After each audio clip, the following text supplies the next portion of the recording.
Welcome back, everyone. This is part 2 of our lecture this week. We'll call this Descartes' method of doubt. Now, you'll recall that in the last discussion, Descartes wanted something that he could be absolutely certain about. Now, in this next part, we're going to carry this a little bit further because we need a test to tell us when we can be certain about something. Here, I'm going to begin with the text.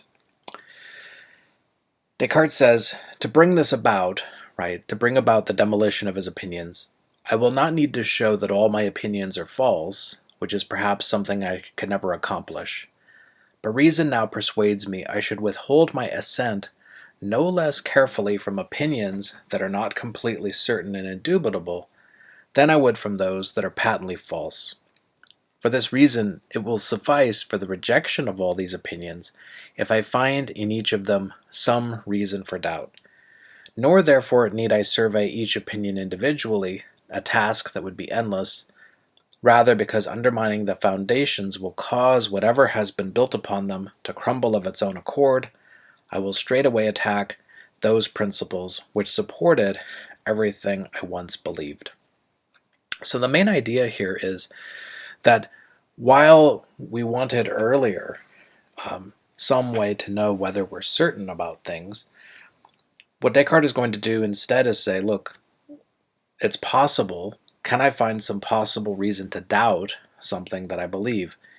And if I can find a reason to doubt it, then I'm going to reject that belief as if it's false. So you might think of this as a test for telling us when we should set our beliefs aside.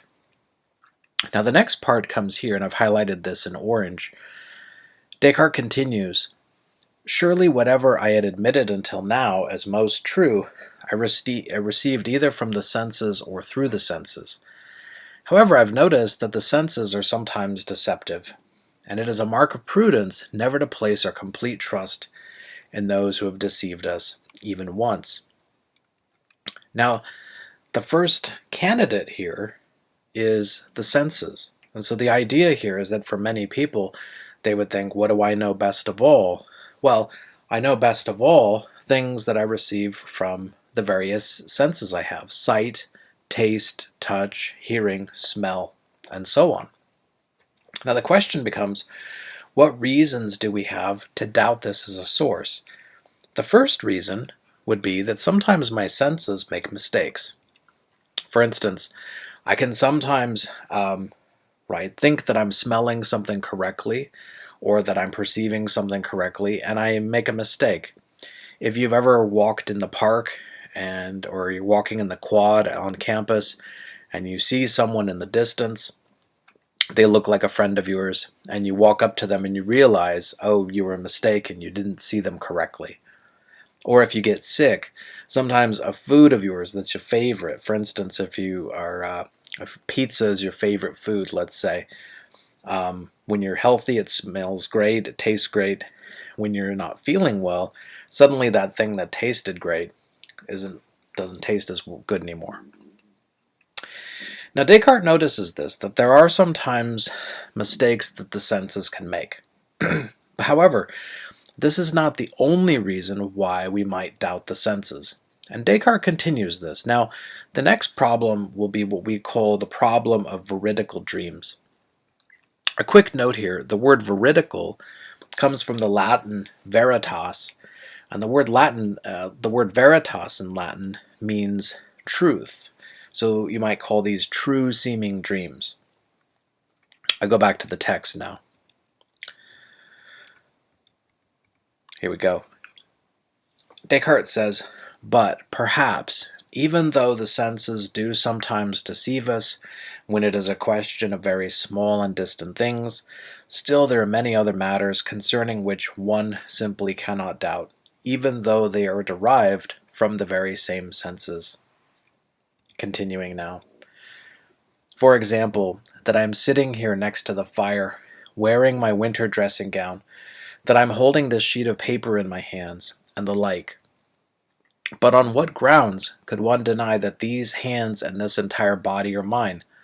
Unless perhaps I were to liken myself to the insane, whose brains are impaired by such an unrelenting vapor of black bile that they steadfastly insist that they are kings when they are utter paupers, or that they are arrayed in purple robes when they are naked, or that they have heads made of clay, or that they are gourds, or that they are made of glass. But such people are mad, and I would appear no less mad were I to take their behavior as an example for myself. He continues, "This would all be well and good were I not a man who is accustomed to sleeping at night, and to experiencing in my dreams the very same things, or now and then even less plausible ones, as these insane people do when they are awake. How often does my evening slumber persuade me of such ordinary things as these, that I am here, clothed in my dressing gown, seated next to the fireplace, when in fact I am lying undressed in bed.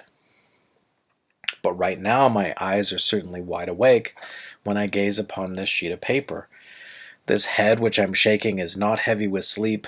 I extend this hand consciously and deliberately, and I feel it. Such things would not be so distinct for someone who is asleep. As if I did not recall having been deceived on other occasions even by similar thoughts in my dreams. As I consider these matters more carefully, I see so plainly that there are no definitive signs by which to distinguish being awake from being asleep. As a result, I am becoming quite dizzy, and this dizziness nearly convinces me that I am asleep." Now, this is quite a long passage, but let's focus on a couple parts of it here.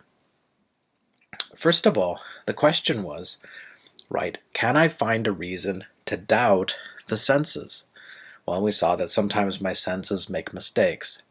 Now, the next question becomes, is it possible that I could be dreaming and think that I'm awake? In other words, the possibility that I could be dreaming seems to undermine my belief that I'm awake right now. Now, consider this another way. Let's say, for instance, that you have a test. I've asked students this over the years. Do you have a test to tell you when you're awake or when you're sleeping? And let's call that thing the waking test. Okay. Now, we can put the problem in a very general way. In ancient philosophy, they sometimes called this the problem of the criterion. And in ancient philosophy, ancient Greek philosophy, criterion was usually spelled with a K. And a criterion is kind of like a measure or a standard. The question then is, how do you know that you're not dreaming or hallucinating or whatever? Okay. And the answer is because I have a criterion.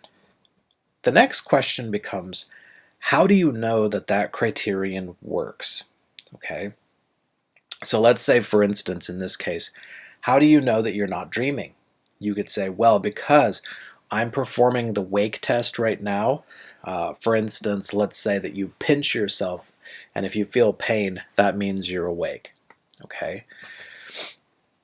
Okay, next question then. How do you know that that test is successful? Okay.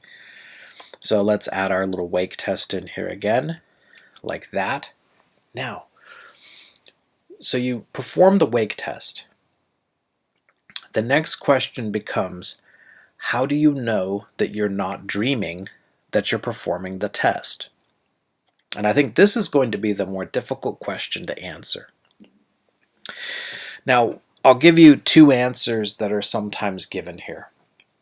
So, for instance, a person might say, well, how do you know that your wake test works? How do you know that you're not dreaming the test?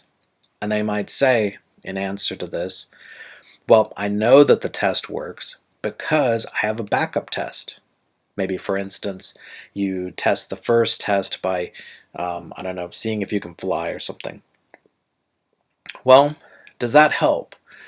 And the reply here is usually no, this doesn't help, because you could ask the question all over again. How do you know that you're not dreaming the second test? Okay. And again, you could say, well, I know that the second test works because I've got a third test, a third backup. But again, we've got the same problem all over again. How do I know that that backup test works or the third level test works? and so on. And so the question is, well, we often say this is going to lead to what's called an infinite regress. It's just test after test after test. The other reply that is sometimes given here is you could say, well, look, how do I know that I'm awake right now? Or how do you know that you're not dreaming? Well, answer to that, well, because I'm performing the wake test. I'm, pinching myself, or I can see this. The question comes again, how do you know that your test works? Answer, because I'm awake. But then, of course, the question was, how do you know that you're awake? And you're saying, well, because you have a test. How do you know your test works? Because you're awake. The problem here is that then this argument appears to be circular.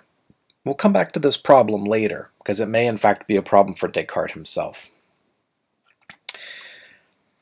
Now, just for a moment then, for your own purposes, let's use this as a possible timeout. Do you think that there's a way to deal with the problem I just mentioned? Right? The problem being, how do you know that you're not dreaming right now? So for those of you who are journaling, if you want to pause the video, take a few minutes, write a little bit on this, go ahead. We'll pause for a second, and then we will resume. Okay, welcome back. Let's move on now.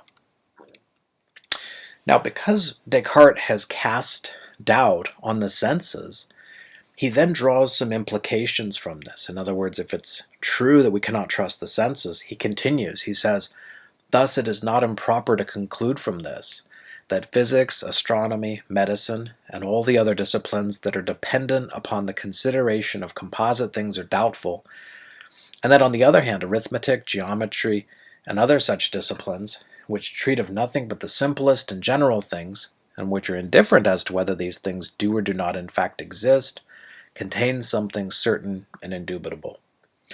For whether I am awake or asleep, 2 plus 3 make 5, and a square does not seem to have more than 4 sides. It does not seem possible that such obvious truths should be subject to the suspicion of being false. However, he continues, and he says, long-standing opinions keep returning, and almost against my will they take advantage of my credulity, as if it were bound over to them by long use and the claims of intimacy. Hence, it seems to me I would do well to deceive myself by turning my will in completely the opposite direction, and pretend for a time that these opinions are wholly false and imaginary, until finally, as with prejudices weighing down each side equally, no bad habit should turn my judgment any further from the correct perception of things. Now, this is an important point, because I believe it gets to the heart of what Descartes is trying to accomplish in the Meditations. You might actually think of the Meditations as something like a workout program for your mind. Okay, so Descartes believes that because of the way we've grown up, we have bad habits. And one of the bad habits that we have is that we trust our senses way too much. We think that senses are the best way to get information about the world. But Descartes says, look, if you're looking for certainty, you have to realize that your senses are not necessarily trustworthy. You cannot be certain that they work correctly. So what do we need? What do we need then? Well, we need something to help us break the bad habit. And one way I like to think about this, if you've ever had to wear a brace or seen someone who wears a brace when they play sports, a brace often functions to make it so that you can only move in a certain way. Okay? And what Descartes does here is something similar. He's going to create a brace for your mind. Okay? He says here that long-standing opinions keep returning, and they take advantage of my credulity. Credulity means my tendency to believe things, right? And because I trust my senses, I just believe stuff when I shouldn't. I shouldn't trust it yet. So the brace we're going to need is going to force us to not trust the senses, at least for a while. And he says here, until finally, as with prejudices weighing each side down equally. So I need, right, to force myself, right, to counteract these bad habits. And even he says here, no bad habit should turn my judgment any further from the correct perception of things.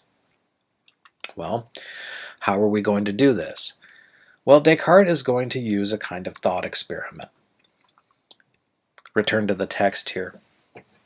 He says, and now this is this part over here, accordingly, I will suppose not a supremely good God, the source of truth, but rather an evil genius, supremely powerful and clever, who has directed his entire effort at deceiving me. I will regard the heavens, the air, earth, colors, shapes, and sounds, and all external things as nothing but the bedeviling hoaxes of my dreams with which he lays snares for my credulity. I will regard myself as not having hands or eyes or flesh or blood or any senses, but as nevertheless falsely believing that I possess all these things. I will remain resolute and steadfast in this meditation, and even if it's not in my power to know anything true, it is certainly within my power to take care resolutely to withhold my assent to whatever is false, lest this deceiver, however powerful, however clever he may be, have any effect on me. So the idea here is that what Descartes is going to use as a brace to help him, right, see the truth in the correct way, or at least not agree to things he shouldn't agree to, is this thing, right? There's many things, right, he regards as true. He's not able to say whether he can completely trust them. His mind is lazy and falls into bad habits. How do you deal with the problem? Well, we'll call this thing the evil genius.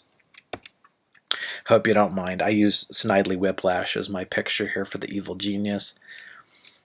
Right, this person has diabolical plans, powers of deception, and, right, again, Descartes says, right, I'm going to suppose not a supremely good God, the source of truth, but rather an evil genius, supremely powerful and clever, who has directed his entire effort at deceiving me.